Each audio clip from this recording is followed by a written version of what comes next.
productive day does not happen by accident. It is built with intention.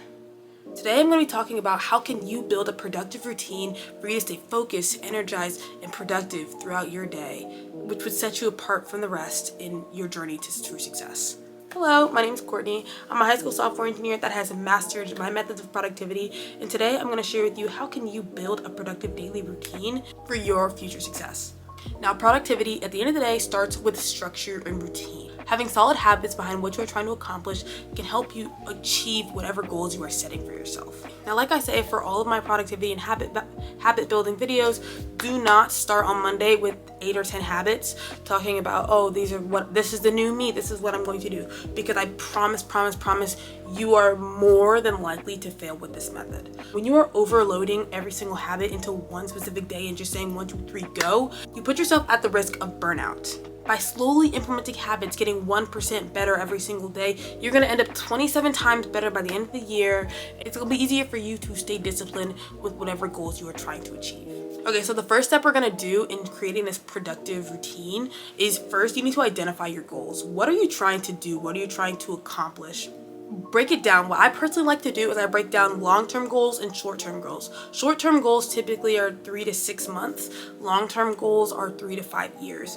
Honestly, after 3 to 5 years, it's not really smart to plan that much farther in advance because plans change, life happens, and it's at the end of the day, you planning for that far, it will likely not come to fruition. But you planning on a short-term goal basis and then building it up to the long term of 3 to 5 years, that's more of the sweet spot for you to really be able to implement these on a daily basis for you to achieve your goals. You need to split your goals into daily milestones for you to achieve, which will help slowly build you until the person that you really want to become.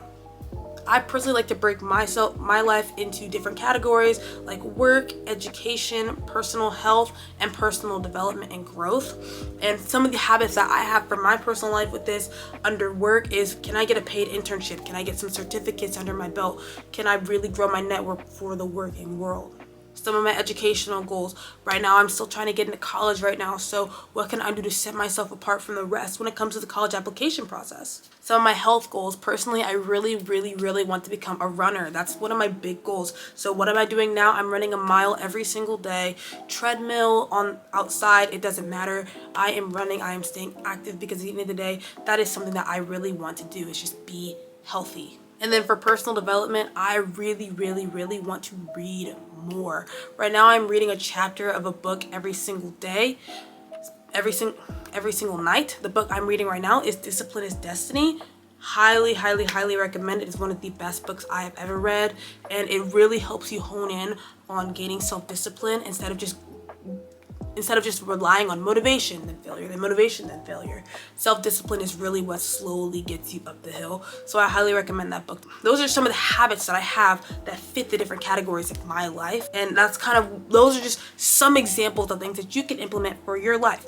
And like I said earlier, this is honestly really unique to you. So you should really pick and tailor what I'm saying to your personal life and what fits for you personally. The next thing I'm going to talk about is building a consistent morning routine. At the end of how you start your day really impacts the rest of your day. It impacts the rest of your day. If you start getting out of bed, being sluggish, not being active, not getting healthy, not getting the endorphins pumping, you are setting yourself up for failure. If you are getting up and waking up and getting out of bed at 11, 12, even 1 p.m., it honestly is not successful, it is not sustainable, and it's not going to help you achieve your goals at the end of the day. Eating a nutritious breakfast and limiting distractions within your life can really help you achieve general productivity for your life. The next thing I highly recommend is using the time blocking method. Now, time blocking essentially is saying, for example, from 8 to 10, I'll be doing this, from 10 to 12, I'll be doing this, from 12 to 12:30, I'll do this, and so forth. Now, if you are going to use the time blocking method, I highly recommend using Google Calendar or Trello. These are both amazing digital applications that help you time block your day in specific areas so you can honestly stay productive with your time. Now, I do want to say with the time blocking method, please add buffers within your planned time zones. If you're planning to go from meeting to running to eating to another meeting to reading, at the end of the day, you will burn out. You need to set buffers. 10 minutes for just a break. Go for a walk. 15 minutes for social media. At the end of the day, these are the realistic things that you need to add into your life to help you really reach true productivity. The next thing I'm talking about, honestly, I really just said it, but you don't have to necessarily just use it for the time blocking method, but you should use it for every single method that you are doing in your life. Schedule breaks within your day. It's not feasible for humans to just lock in and pay attention and work and hustle for hours on hours on hours on hours on end. At the end of the day, you're just going to burn out. And it's okay for you to take a break. It's okay for you to go on social media and just relax. But you need the discipline behind it to just stop afterwards. Once that 10-minute timer goes off, log off and go. Once you're done talking to your friends and socializing, after 15 minutes, then it's time to go back and lock back in. You need to schedule these breaks throughout your day, because at the end of the because overall, if you don't, you're going to screw yourself over in the long run. One method that I use to kind of schedule my downtime is the Pomodora Method. I really use this more when I'm really studying and locked in and hard at work, where you spend 25 minutes on, 5 minutes off, 25 minutes on, 5 minutes off, and you do that 3 or 4 times, and then after the next 25 minutes, you get a good 30-minute break. And then you keep going like that. Honestly, I think that's an amazing method for you to just kind of really lock in and get your work done, but then also have a quick treat for 5 minutes. And it's amazing. And it works for me, it works for my brother, and it works for a lot of just different people. So that's just something I really thought I should mention to a lot of people. It's an amazing method of locking in and giving yourself breaks throughout the day. Now, the next thing I'm gonna talk about is really for my type A people out there. Be adjustable, be flexible. It's okay when life happens and things get in the way and you can't do everything. It's okay, you can miss a day. Don't let you miss 2 days or 3 days, but you can miss a day. That's perfectly fine. Things come up. We can't control everything, and that's perfectly fine. Make sure you're staying flexible between your things. If a meeting runs over, that's okay. Make sure you have a little buffer in between your day, between your scheduled times, so nothing at the end of the day messes everything up for you. Make adjustments on a week-by-week basis. What works? What doesn't work? What really doesn't work? I used to try to read a chapter of my book every single morning at 5 in the morning.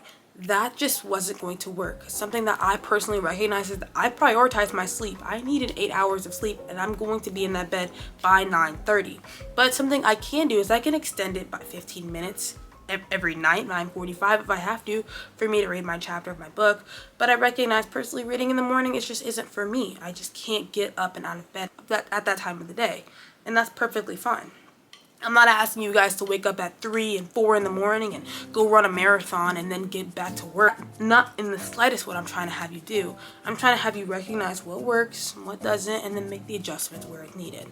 Like I said, Discipline is Destiny is an amazing book to read for implementing these habits, but also one of the best books that I've honestly read in my entire life is Atomic Habits by James Clear. I actually have it right here, but this book right here is the best book that I've ever read about habit implementation and using small habits to increase your chances of achieving your goals. It is the best book ever, and I highly want to recommend it to everyone. Alright, so now I want to challenge you. How can you personally grow in your productivity journey? I want to challenge you. Go right now.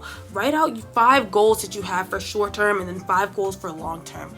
Categorize your tasks, personal, health, educational, what matters to you, and then put some goals beneath those different categories, those pillars that make up what you want to be in your life. What are your real goals? Be consistent with whatever you set up for yourself, but do not set up too much for yourself. Start with 1 to 2 habits every single week and keep adding more habits on top of that. I'll link a video up here for a lot of different technology you can use to help you implement your habits into your life. So I highly recommend you check it out. Thank you so much for watching. Be sure to comment down below if you have any questions, and let me know what are some habits that you plan to implement into your life. Be sure to like and subscribe down below as well. Thank you so much for watching, and I'll see you next time on Quartz Corner.